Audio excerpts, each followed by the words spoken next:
बिस्मिल्लाहिर्रहमानिर्रहीम। इब्तिदा है रब्बे जलील के बाबरकत नाम से जो दिलों के भेद खूब जानता है। अस्सलामु अलैकुम वरहमतुल्लाहि वबरकातुहू। आप देख रहे हैं MZ ऑटोज़ रिपेयर। आज की हमारी वीडियो एक टोयोटा यारिस गाड़ी पर है। पाकिस्तानी गाड़ी है, 1500 सीसी CVT गियर यानी ऑटोमेटिक गियर वाली गाड़ी है यारिस। ये गाड़ी टोटल चली हुई है जी 67 यानी 60,000 किलोमीटर टोटल ये गाड़ी चली हुई है। इस गाड़ी में दो मेजर मसले हैं। एक तो ये गाड़ी भारी चल रही है, घुटी घुटी भारी भारी सी चल रही है। दूसरा ये गाड़ी चलते हुए झटके ले रही है, ठीक है, काफ़ी झटके लेती है। ऐसे होता है कि जैसी गाड़ी मिसिंग कर रही है बाकायदा। और ये फ़ाल्ट क्यों है इंशाल्लाह इस गाड़ी चेक करके मैं आपको बताता हूँ तफसील से इंशाल्लाह। अगर इस तरह का फ़ाल्ट आपकी गाड़ी में है तो ये वीडियो आपके लिए पूरी देखिएगा, इंशाल्लाह आपको मज़ा आएगा। तो इसकी हम एक तो थ्रॉटल सर्विस करेंगे, दूसरा इसके प्लग वगैरह चेक करेंगे, यानी इसको ट्यूनिंग वाइज कंप्लीट चेक करेंगे एक दफ़ा, ठीक है। इसका कैटालिटिक जो है ये हमने सेंसर खोला है, सामने नज़र आ रहा है, ये बिल्कुल साफ़ सुथरा है। इसका एक एक सुराख आपको नज़र आ रहा होगा उम्मीद है वीडियो में, ठीक है। कैटालिटिक बिल्कुल सर्विस होने की ज़रूरत नहीं है, कैटालिटिक इसका साफ़ है, ठीक है। इस गाड़ी को मसला क्या है इंशाल्लाह वो भी मैं आपको तफसील से बताऊंगा, ठीक है। ये कैटालिटिक की आपने कंडीशन देख ली है। एक जो है वो दूसरा इस गाड़ी के हमने प्लग खोले हुए हैं, ठीक है। मेन इसके जो है प्लगों के अंदर फ़ाल्ट है वो भी मैं आपको बताता हूँ कि क्या फ़ाल्ट आया है। जेन्युइन प्लग इसके अंदर लगे हुए हैं, ठीक है जी। इनका जो है ना इग्निशन काफ़ी कमज़ोर हो गया, क्यों हुआ है वो भी मैं आपको दिखाता हूँ। एक जो है इस गाड़ी का हम चेक करेंगे, ये फ्यूल फ़िल्टर जो है इसका प्रेशर चेक करेंगे। 67,000 टोटल चली हुई है जेन्युइन गाड़ी। और इसका जो फ्यूल फ़िल्टर की रिकमेंडेशन लाइफ होती है वो 80,000 पे कंपनी कहती है कि इसको तब्दील करें। लेकिन 1,00,000 किलोमीटर तक जो जेन्युइन फ्यूल फ़िल्टर होता है, पेट्रोल फ़िल्टर ये टैंक के अंदर लगा हुआ, इसको कोई मसला मसाइल नहीं बनता, ठीक है। पेट्रोल गंदा हो अच्छा हो जो भी हो, 1,00,000 तक ये आसानी से चल ही जाता है, ठीक है। तो इसका जो है वो फ्यूल प्रेशर चेक कर लेते हैं। अच्छा, कुछ दोस्त जो है ना वो गिला करते हैं कि भाई आप ये नहीं खोलते, वो सारी चीज़ें खोल दिया करें, मतलब एक एक चीज़ दिखाया करें। तो मेरी आदत है भाई, हर बंदे की अपनी अपनी आदत होती है। मैं चीज़ें चेक कर लेता हूँ, ठीक है, क्योंकि मेरे पास छोटे मोटे टूल्स हैं, उनके साथ मैं चेक कर लेता हूँ। जिस चीज़ की ज़रूरत होती है सिर्फ वही खोलता हूँ, उसी की लेबर चार्ज करता हूँ।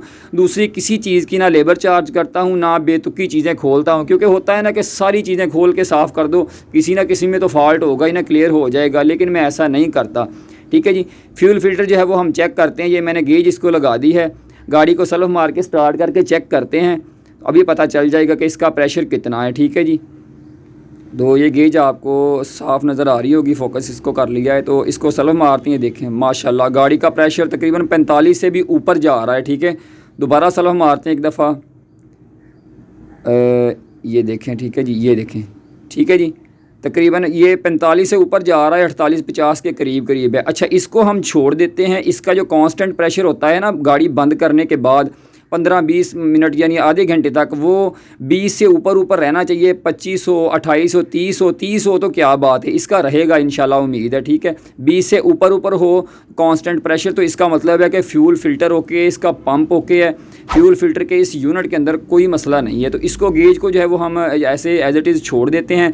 बाकी के जो काम है वो आधा पौने घंटे के, वो प्लग वगैरह, थ्रॉटल सर्विस, मैप सेंसर वगैरह, वो हम उन चीज़ों को चेक कर लेते हैं। तब तक जो है वो हम गेज लगा के छोड़ देते हैं, ताकि इसकी अगर ज़रूरत हुई तो इसको खोलेंगे, इसके पैसे चार्ज करेंगे, अदरवाइज़ इसको एज इट इज़ रहने देंगे, इसका मसला नहीं है, ठीक है जी। तो ये प्लग जो हैं ये हमने चेक किए हैं, ठीक है। ये गंदे हैं, इनकी इग्निशन कमज़ोर हुई थी। प्लग वगैरह हमने खैर अब साफ़ किए, इनका प्रॉपर जो है वो गैप एडजस्ट किया जितना होना चाहिए, ठीक है, वो भी कर दिया। ऑक्सीजन सेंसर जो है इसका O2 सेंसर भी कहते हैं, इसको साफ़ किया है। इससे भी काफ़ी फ़र्क पड़ता है फ्यूल एवरेज में, इन चीज़ों में, ठीक है। अब इसके ख़राब होने की जो मेन वजह थी ना, ठीक है, ये चीज़ें भी हो गई। इसका मैफ ये जो है ये भी सर्विस हो गया, थ्रॉटल सर्विस हो गई, प्लग वगैरह गाड़ी के फ़िट हो गए। इसका जो है वो मेन फ़ाल्ट बना था ना, वो मैं आपको बताता हूँ कि क्यों बना था, ठीक है। ये देखिए इसका फ्यूल प्रेशर माशाल्लाह 30 पर जो है कांस्टेंट रहा है। हमने बाकी सारे काम कर लिए, ये ठीक रहा है। अच्छा, इसका जो है ये मेन फॉल्ट इग्निशन का इस वजह से बना था कि इसके अंदर जो है वो पेट्रोल गलत डल गया था, मतलब कि बहुत ही गंदा पेट्रोल डल गया था, जिसकी वजह से मसला बन गया था। तो इसलिए जो है वो इसके अंदर हमने फिर एंड पे ऑक्टेन बूस्टर भी एक डाला है, ठीक है। ये 3 गाइस कंपनी का, ये ठीक काम कर जाता है, ठीक है। ये इस वजह से डाला था कि इसका जो है पेट्रोल की ऑक्टेन रेटिंग वो अच्छी हो जाए, हाई ऑक्टेन टाइप का वो बन जाएगा, ठीक है। पेट्रोल समझ लें कि उसकी ऑक्टेन रेटिंग काफ़ी अच्छी हो जाएगी, क्योंकि गंदा पेट्रोल डलने की वजह से इसके जो प्लग थे ना वो शॉर्टेज की तरफ चले गए थे, और प्लस जो इसके ऊपर कॉइलें पड़ी होती हैं ना उनके अंदर एक जंग सा वैसे ही ऑटोमेटिक बना हुआ था, उसका पेट्रोल के साथ कोई ताल्लुक नहीं है। उनको भी जो है वो साफ़ करके ग्रीसिंग लगा के लगाया है ताकि इग्निशन जो है वो कमज़ोर ना हो गाड़ी का। तो गाड़ी जो है इसको हमने कंप्लीट कर लिया है, ऑक्टेन बूस्टर डाला है गाड़ी की। अल्हम्दुलिल्लाह हम टेस्ट ड्राइव करके आए हैं, गाड़ी को टेस्ट किया है, एक्सीलेटर सॉफ्ट है, गाड़ी झटके नहीं ले रही। देखें सिर्फ मैंने यही काम किया है, इन्हीं एक दो चीज़ों को, थ्रॉटल को, इग्निशन को और इसका जो है वो मैप वगैरह साफ़ किया है, बाकी चीज़ें नहीं खोली। तो अल्हम्दुलिल्लाह जो है वो कस्टमर बिल्कुल मुतमईन है काम से, कहता है कि गाड़ी मेरी बिल्कुल नई जैसी हो गई है, गाड़ी का फॉल्ट क्लियर हो गया है, एसी पे लोड नहीं ले रही, हर लिहाज से गाड़ी सेट है बगैर एक्स्ट्रा चीज़ें खोलें। तो उम्मीद है आज की वीडियो आपको पसंद आई होगी। नेक्स्ट वीडियो तक के लिए इजाज़त दीजिए। अल्लाह हाफिज़।